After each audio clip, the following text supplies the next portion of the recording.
राजस्थान में लोकसभा चुनाव के दूसरे चरण की 13 सीटों पर चुनाव प्रचार का शोर थम गया है, लेकिन अशोक गहलोत जब मुख्यमंत्री थे तो उनके ओएसडी रहे लोकेश शर्मा ने कई बड़े खुलासे कर बड़े धमाके कर दिए हैं। खास तौर पर पेपर लीक जैसा मुद्दा, फोन टेपिंग इश्यू और किस तरीके से 25 सितंबर की बगावत की घटना के पीछे अशोक गहलोत का हाथ था। लोकेश शर्मा हमसे बातचीत करने के लिए मौजूद हैं। लोकेश जी, सबसे पहले तो फोन टेपिंग का पूरा सच क्या है, क्योंकि अक्सर ये सवाल उठता है कि किसके कहने पे हुए, किसने करवाए, और दिल्ली क्राइम ब्रांच की टीम लगातार आपसे पूछताछ कर रही है। फ़ोन टेपिंग का सीधा सा सच ये है कि फ़ोन टेपिंग से मेरा कोई वास्ता नहीं है। मैंने कोई फ़ोन टेप नहीं किया। मैंने निर्देशों का पालन करते हुए उनको सर्कुलेट ज़रूर किया।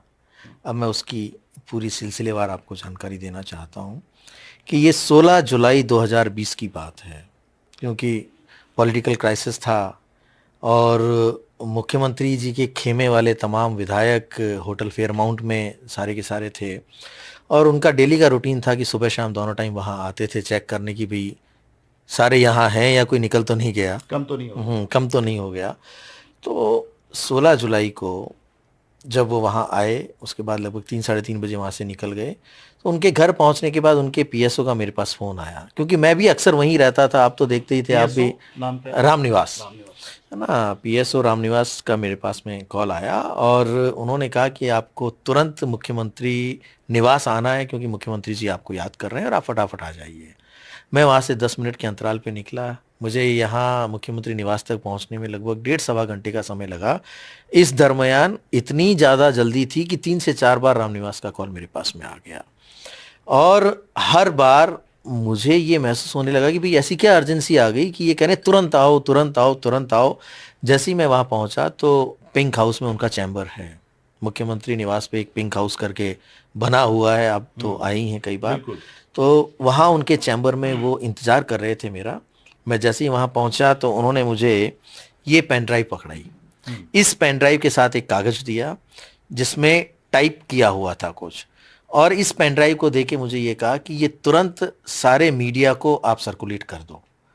नोट करिएगा, मैं ये कह रहा हूँ कि मुख्यमंत्री अशोक गहलोत ने मुझे ये पेन ड्राइव दी और ये कहा कि इसे पूरे मीडिया को सर्कुलेट कर दो। क्योंकि ये पेन ड्राइव थी तो इसको इमीडिएट तो सर्कुलेट कर सकना संभव नहीं था, तो मैं इसे लेकर अपने घर आया। घर आने के बाद मैंने इसी लैपटॉप के माध्यम से, इस लैपटॉप पे पहले पेन ड्राइव में जो भी मुझे दिया गया उसको ट्रांसफ़र किया और लैपटॉप से अपने फ़ोन पे उसको मैंने कॉपी किया। और कॉपी करने के बाद लगभग 7:30 या 8 बजे का समय रहा होगा, मुझे जहाँ तक याद है 7 से 8 के बीच का समय रहा होगा।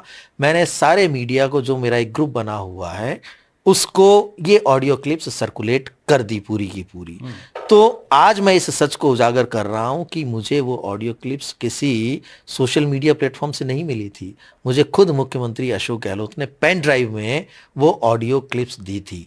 अब वो लीगल इंटरसेप्ट किया था या इलीगल किया था, ये तो वो खुद मुख्यमंत्री जाने, क्योंकि वो गृह मंत्री की भूमिका भी निभा रहे थे। लेकिन अशोक गहलोत के इशारे पर ही हुआ था। हाँ, सारा उन्हीं के इशारे पे हुआ था भाई। उनके अलावा तो और कौन डायरेक्शन देगा? जब मुख्यमंत्री खुद मुझे हाथ में दे रहे हैं तो क्या प्रदेश के डीजीपी को पड़ी है कि वो गजेंद्र सिंह का, जो हमारे तत्कालीन उस समय में केंद्रीय मंत्री थे, उनके किसी फ़ोन को टेप करेंगे या रिकॉर्ड करेंगे, इंटरसेप्ट करेंगे, या किसी भी व्यक्ति के जो हमारे खुद के विधायक हैं, दिवंगत हो गए भंवरलाल शर्मा जी, उनके नंबर को इंटरसेप्ट करेंगे? तो मुझे ये सीधे तौर पर पता है कि इनके डायरेक्शंस पे ये लीगल था या इलीगल, इसका फैसला तो बाद में होगा, लेकिन ये इंटरसेप्शन इनके कहने से हुआ और वो इंटरसेप्टेड क्लिप को मुझे इस पेन ड्राइव के माध्यम से दिया और ये सर्कुलेट करने के लिए कहा गया। क्योंकि मैं अब इनके अधीन काम कर रहा था, इनका ओएसडी था, तो मेरे लिए इनके आदेश और इनके निर्देश ही सर्वोपरि हैं। जो निर्देश मुझे दिए गए वो मेरी ड्यूटी का पार्ट बने और मैंने उसे अपनी ड्यूटी के रूप में समझते हुए पूरे प्रदेश की मीडिया को, उसमें हमारे लोकल भी हैं और जो मीडिया का ग्रुप बना हुआ है उसमें देश के भी हैं, उन सभी पत्रकारों को मैंने वो पूरी की पूरी क्लिप फॉरवर्ड कर दी या मैंने उनको भेज दी। अगले दिन जो घटना हुई सबको पता है कि किस तरीके से एफआईआर हुई, लोग कैसे पीछे हुए और सरकार बच गई। क्राइम ब्रांच लगातार आपसे पूछताछ कर रही थी, आपने कभी इस तरह का जिक्र क्राइम ब्रांच के सामने नहीं किया, लेकिन राजस्थान में अब जब वोटिंग होने वाली है तो उससे ठीक 2 दिन पहले इस तरह के खुलासे पर टाइमिंग को लेकर सवाल उठ रहे हैं। देखिए, टाइमिंग को लेकर तो मेरे ऊपर तब भी सवाल उठा था जब 3 दिसंबर को शाम को 7:30-8 बजे मैंने सोशल मीडिया के माध्यम से अपनी भावनाओं को व्यक्त किया था। तब भी मुझे कहा कि आज चुनाव हारने के बाद आप ये सब क्यों बोल रहे हो। तो देखो, मैं तो ये चाहता हूँ कि उल्टा पार्टी मुझे इस बात के लिए धन्यवाद दे कि आपने ये चीज़ पहले नहीं कही, क्योंकि मुझे इस बात का भी तो डर रहेगा ना कि इन चीज़ों को मैं पहले उजागर करूंगा और परिणाम ये आएंगे तो वो ठीकरा मेरे ही माथे फूटेगा ना। परिणाम आने के बाद मैंने ये चीज़ें उजागर की कि कहाँ कहाँ हमारी कमियां रही, कौन कौन सी स्थितियां थी, कौन कौन सी परिस्थितियां थी जिनकी वजह से हम समय रहते सही कदम नहीं उठा पाए और हमें हार का सामना करना पड़ा।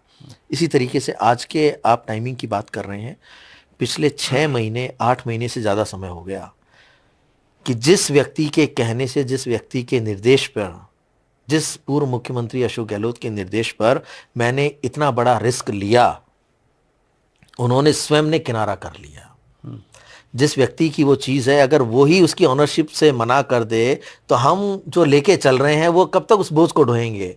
तो पिछले कई समय से जब उन्होंने बातचीत करना बंद कर दिया, पूछना तक बंद कर दिया और मुझे अकेला छोड़ दिया, तो मैं विचलित हो गया कि भाई इतने लंबे समय में जब ये पूछना ही भी बंद कर दिया तो आगे क्या होगा इसमें, कैसे मैं और मेरा परिवार इस चीज़ का सामना करेंगे, क्योंकि कुछ पता नहीं है भविष्य में ऊँट किस करवट बैठे, कौन किस दुर्भावना से किस तरह का एक्ट करे, ये किसको पता है।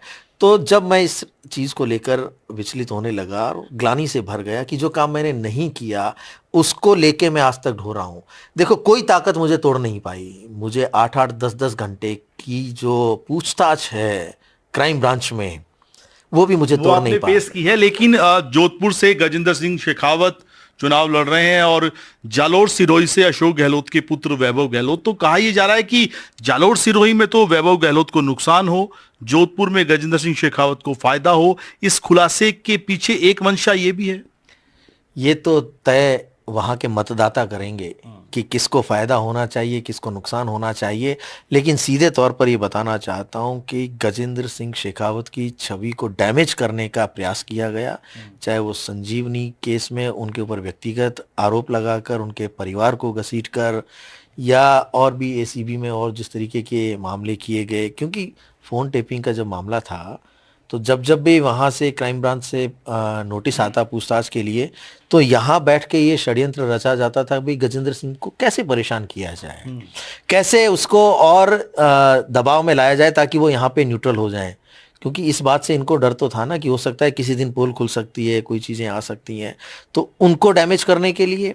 और दूसरी आपने बात की जालोर सिरोही की, तो मैं यहाँ स्पष्ट कर देना चाहता हूँ कि हम सब उस समय से उन पीढ़ियों को जानते हैं, उस संस्कृति को समझते हैं कि पिता के घर और उसकी विरासत पे ही पुत्र का अधिकार होता है।